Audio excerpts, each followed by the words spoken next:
is the North-South Commuter Railway of the DOTR and PNR, which despite being started in 1994 as the Manila-Clark North Rail Project, only started construction in January 2019. The NSCR consists of a 147-kilometer railway system with 35 stations and 464 train cars, spanning 27 cities and municipalities, 3 provinces, and 3 regions, from Clark International Airport in Luzon through the National Capital Region and all the way to Laguna in Calabarzon. Aside from being the Philippines' single largest railway project, the NSCR also holds the distinction of being the single largest infrastructure project of the Asian Development Bank and the longest commuter railway project of the Japan International Cooperation Agency. Once fully operational, the NSCR will cut down travel time between Clark and Calamba from more than 4 hours down to less than 2 hours. Travel time from the Clark International Airport to Makati City via the country's first airport express service will be under an hour. This massive railway system is expected to accommodate more than 800,000 passengers per day in its first year of full operations, with capacity to service more than 1 million passengers per day in the decades to come. In the process, the NSCR will generate 25,000 direct jobs during construction and close to 10,000 jobs during its eventual operations.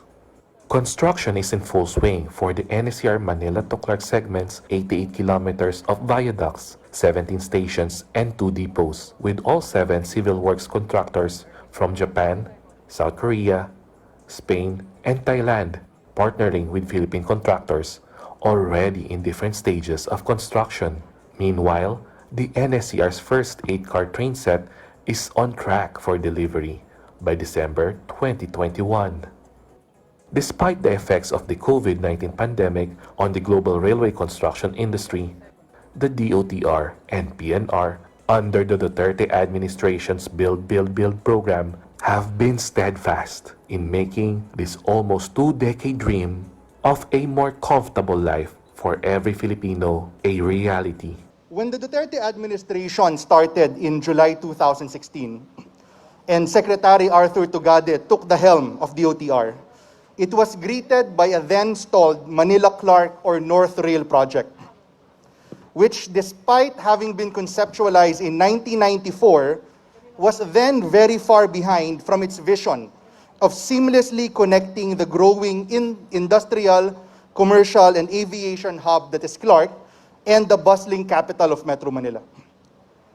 27 years since North Rail was dreamt of in 1994, and just 5 years since Secretary Tugade became the 12th Transportation Secretary who tried to realize and implement the North Rail project. Now, today, we finally stand on very clear, very concrete, and indisputable proof that this project is happening. Long awaited, long talked about, but very much needed, the North-South Commuter Railway project is finally becoming a reality. Massive is a word that is often and very appropriately used to describe the North-South Commuter Railway project. The North-South Commuter Railway system is a total of 147 kilometers, 35 stations, crossing 3 regions from Central Luzon, NCR, Region 4A, and covering 27 cities and municipalities. It consists of 3 segments.